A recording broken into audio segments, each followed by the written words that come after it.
آقا کریم صلی اللہ علیہ وآلہ وسلم کے ایک صحابی ہیں جن کا نام حضرت حکیم بن حزام، بڑے امیر ترین صحابی تھے۔ حج کرنے کے لیے گئے تو 100 اونٹ اپنے ساتھ لے گئے کہ ان کو وہاں جا کر ذبح کروں گا، اور ساتھ 100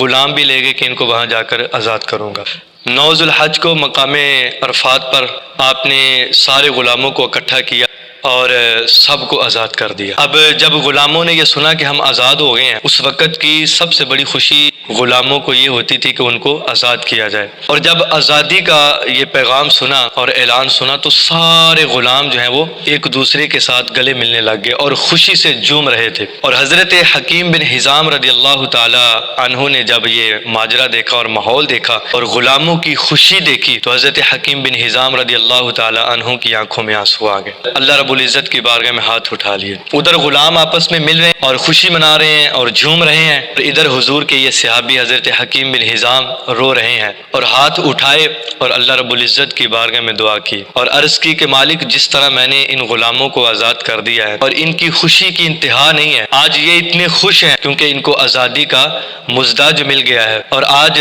یہ خوشیاں منا رہے ہیں، مالک آج میں نے ان کو آزاد کر دیا ہے، مہربانی فرما کر تو اسی طرح مجھے جہنم سے آزاد فرما، ہمیں بھی جہنم کی آزادی کا مزدہ سنایا جائے اور ہمیں بھی آزاد کر دیا جائے۔ یہ رقت انگیز الفاظ تھے اور دعا تھی کہ جتنے بھی وہاں لوگ سننے والے تھے میدان عرفات میں، وہ سارے کے سارے حضرت حکیم بن حزام کی دعا کے پیچھے آمین کہنا شروع کر دیتے، اور ادھر غلام تھے وہ جھوم رہے تھے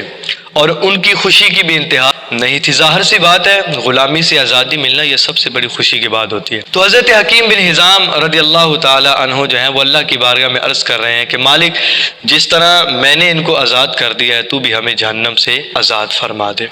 حضور صلی اللہ علیہ وآلہ وسلم نے ارشاد فرمایا کہ جس نے کسی غلام کو آزاد کیا،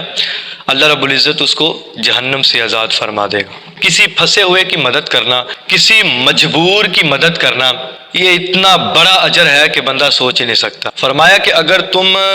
زندگی میں سکون چاہتے ہو نا اور زندگی میں خوش رہنا چاہتے ہو، لوگوں کو خوشیاں دینا شروع کر دو۔ جب تم لوگوں کو خوشیاں دینا شروع کر دو گے تو اللہ رب العزت تمہیں بھی خوشیاں عطا فرما دے گا۔ حضور صلی اللہ علیہ وسلم کی ایک حدیث ہے، حضور نے فرمایا کہ جس نے کسی مجبور کی مدد کی، وہ بیمار تھا اس کو دوائی لے کر دی، پریشان تھا اس کی پریشانی کو دور کر دیا، وہ سفر میں جانا چاہتا تھا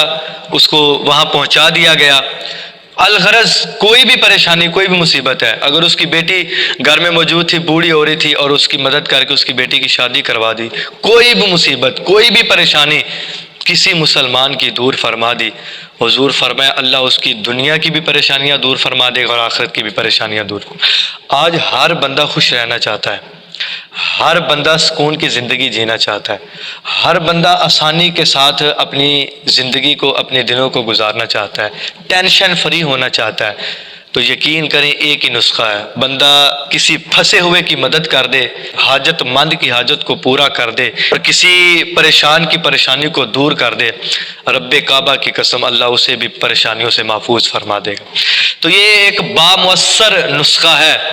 جو مصطفیٰ جان رحمت نے عطا فرمایا کہ اگر تم زندگی میں خوشیاں اپنے دامن میں سمیٹنا چاہتے ہو تو رب کی مخلوق کو خوش کرنا شروع کر دو اور ان کی مدد کرنا شروع کر دو، اور اللہ رب العزت تمہاری مدد کرنا شروع کر دے گا اور اللہ تمہیں خوش رکھنا شروع کر دے گا۔ اگر آپ چاہتے ہیں کہ آپ جب ہاتھ اٹھائیں تو آپ کا یقین کامل ہو کہ یہ دعا قبول ہو کے رہے گی، تو کسی کی مدد کرنے کے بعد، کسی کو خوش کرنے کے بعد اللہ کی بارگاہ میں ایک بار ہاتھ اٹھا کے ضرور دعا کیجیے گا، وہ دعا آپ کو بتائے گی کہ یہ دعا آپ کی قبول ہو گئی ہے۔ بس شرط یہ ہے کہ کسی حاجت مند کی حاجت کو پورا کر کے پھر واپس آ کر اور کسی کے چہرے پہ مسکان لا کے، مسکراہٹ لا کے، خوش کر کے